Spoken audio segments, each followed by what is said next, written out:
Yeah, so disappointing loss, obviously. Not the results that anyone was hoping for. We need to do a better job of leading these guys so that we can really perform to the level that I truly believe that we are capable of. So obviously the outcome hurts, and then what it means for obviously bowl availability, with that door being closed now. So we have 2 more weeks to cherish with this group, this very special group that's poured so much into our program, our city, our community, and I'm looking forward to those 2 weeks and looking forward to get better and looking forward to continue to elevate our play with each and every single opportunity that we get to go do it as we move through these last 2 weeks of the season.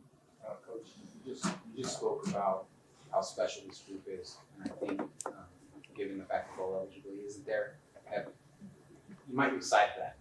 So could you just describe this group and what has made them special and what it's been like being on this journey with them? Yeah, I mean, again, the guys that were here when we first showed up with, they've bought into our culture, the way that they've bought into our style of play, the way that they've welcomed in the new faces that we brought in with, they've gelled together with, they've come together, and the connection that they have in that locker room, it's always special, it's always unique each and every single year. But, for the way that that's come together, for the way that they have bonded, I think that's truly unique. It's truly remarkable the way they continue to fight down in and down out.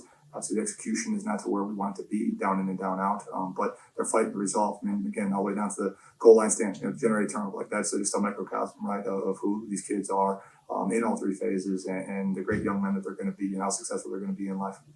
A couple of plays in the first half, big momentum shifts in the wrong direction. Kind of walk us through some of those.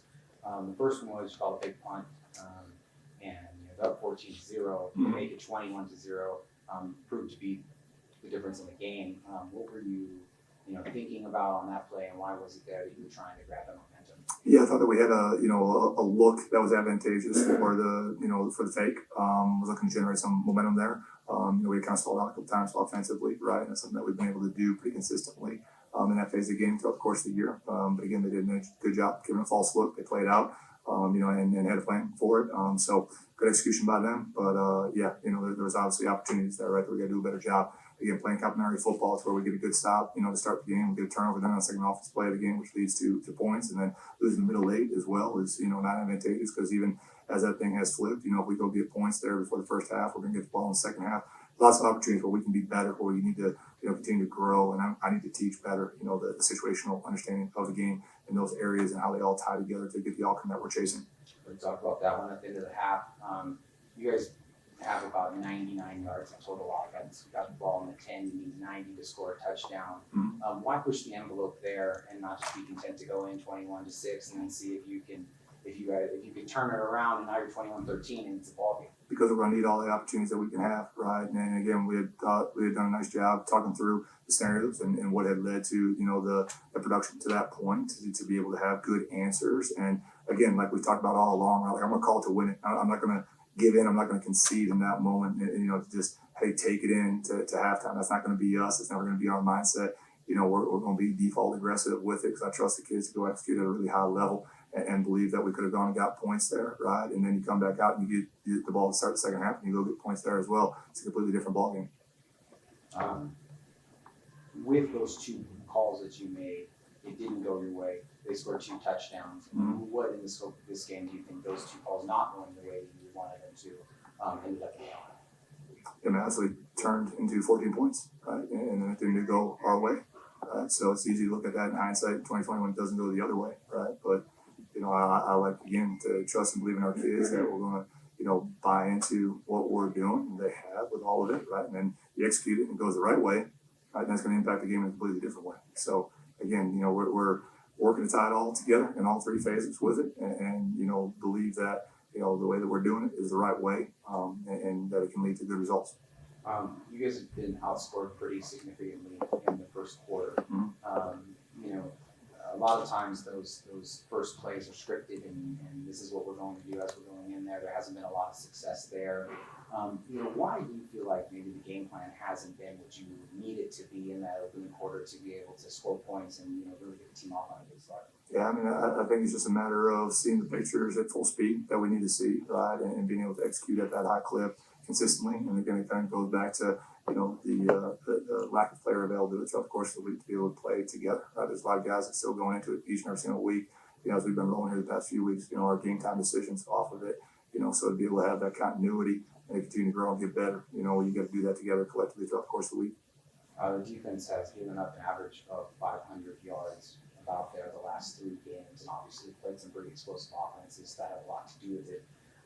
But it seems like there's some answers that the opposition has found in your defense. And what have you seen from them, and how is it that you can secure that as you're building to the future? Yeah, no, we got to continue to obviously refine, the knowledge of our team so that our execution goes up as we continue to work through it. But again, we've been playing some pretty potent offenses that do some pretty explosive things, right? And so we got to, again, make sure that we're really dialed into the plan. And again, the base execution of simple things are done at a really high level, and then the calls will take care of themselves in that regard. You've mentioned Danny O'Neill's work ethic consistently. He mentioned again this week him being there watching extra film on his off day. But he started the game, interception, he drops a snap, third possession, potentially put the ball in danger again. And it wasn't until they have a 21-point lead, and then even in the second half, you start seeing some of the positive things that we've seen all year in moments. I guess why is it that he's unable to really start the game comfortable? Because he's by terms of like experience, he's not really a freshman anymore. Sure. Yeah, I mean, it's tied together in all three phases, right? Like, I think Danny's a microcosm of what the team has been through my leadership, right? Like, there's moments of greatness and not consistency, and we want to be consistent in all the things that we're doing across the board, right? Obviously, Danny's play with the O-line play, with the receiver play, with our D-line play, with our linebacker play, with our secondary play, right? And so playing connected, playing together, and having the confidence in the people around you because of the leadership is right, and believe it is right. Tying all that together is critically important with it. So we'll continue to grow, we'll continue to learn, and again, have all three phases play together.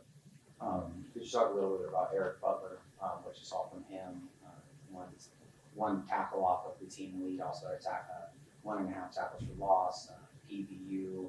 Was really showing that fight, I think, in energy that maybe wasn't seen as they kind of extended their lead. Yeah, I mean, again, he's an exceptional talent, right? And he's played at a good level throughout the course of the year. And so, we expect our good players to play really well. And he's one of them. And he showed up tonight and he did a good job. Jay Sean Pope, obviously, his yards per carry has been down. Did he finally have the opportunity to show that he can still get over the top? Yeah, I mean, again, Jay Sean's got an elite speed and he's got a great superpower in that regard, right? And we were able to catch him in, one of the looks that we knew that we could get after a first down change there, right? And got him a too high look and was able to get him over the top. And, it was good to see that explosive play pay off. And what was your message to the team in the locker room after the game? What are you telling them as they're trying to build for these last couple of weeks? Yeah, and stay connected, stay together. And again, we talk consistently about the culture of our club and the character of our club and what that's going to be, right? And regardless of whatever the external drivers are, obviously they're important, right? But they're a byproduct of us doing the right thing the right way, at the right time. And so the right thing to do right now is to pull together and to play together and to play this game at a high level because we all love it. We're going to respect it. We're going to do that each and every single day.